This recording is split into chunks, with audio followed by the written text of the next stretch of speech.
Hello দর্শক, আসসালামু আলাইকুম। আমি আপনাদের একটা কমেন্টের একটা ভিডিও দিবার জন্য আসলাম। তো একজনে কমেন্ট করছেন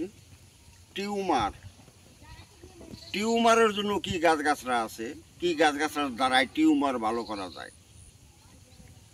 তো আগে পরে মেলা গাছগাছরা দিছি। তো টিউমারের জন্য গাছ চাইছো, সেই গাছের কাছে আইছি।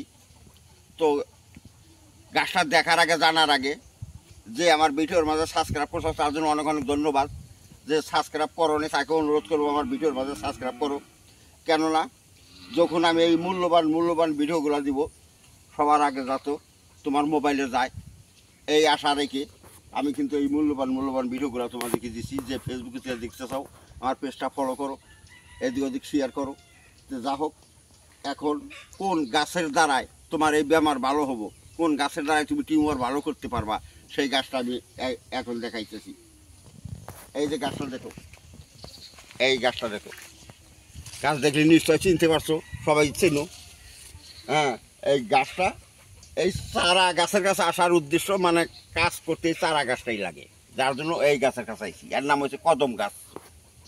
এই কদম গাছের বিনিময়ে তুমি এই কাজটা করতে পারবা। এই যে গাছের শিকড় লাগবো না, ছাল লাগবো না, কি নিবা? এই যে গাছের যেইটা, এই যে দেখো মূল ডোগা, এই যে মূল ডোগাটা ভেঙে নিলা। এইভাবে ভেঙে নাও। এই যে যেটা এই মূল ডোগাটা ভেঙে নাও। এইভাবে এইটা ভেঙে নাও। ভেঙে না কি করবা, এই বস্তুটাই ভালোভাবে পিসপা, এই বস্তুটা ভালোভাবে পিসপা।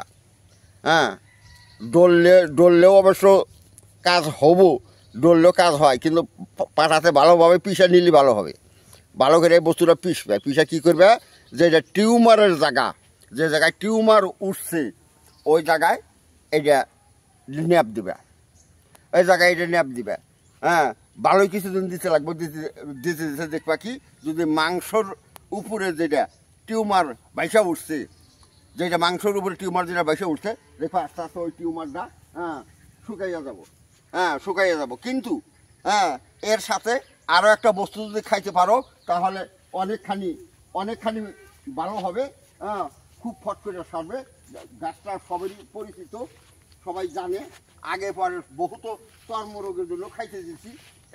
এই যে গাছটা, এই যে গাছ, এই গাছের যদি আধা কাপ কইরা রস যদি তুমি প্রত্যেকই সকালে বাসি পেটে খাইতে পারো, আর এই কদমের কুশিতে তুমি যদি ন্যাপ দিতে পারো, তাহলে তোমার এই বেমার আস্তে আস্তে মুক্তি হয়ে যাব। তো গাছগুলো ভালোভাবে চিনে রাখো, কদম গাছটা ভালোভাবে দেখে নিয়ে তারপরে তোমরা কাজ করো। এই কাজ করবা, সৎকারে তোমাদের কাজ হবে। এই যে কদম গাছ, এই কদম গাছের দ্বারাই কিন্তু এই কাজটা করতে হবে। এই যে গাছটা ভালোভাবে দেখে নাও, ভালোভাবে দেখো। কিন্তু গাছ চিনা ভুল করো না। গাছ চিনতে যদি ভুল করো তাহলে তোমাদের কাজে সাকসেস হতে পারবে না। যাও, আজকের মতো পর্যন্ত। আসসালামু আলাইকুম। হিন্দু বাবাজি নমস্কার। অন্যান্য জাতি আছো, আন্তরিক ধন্যবাদ।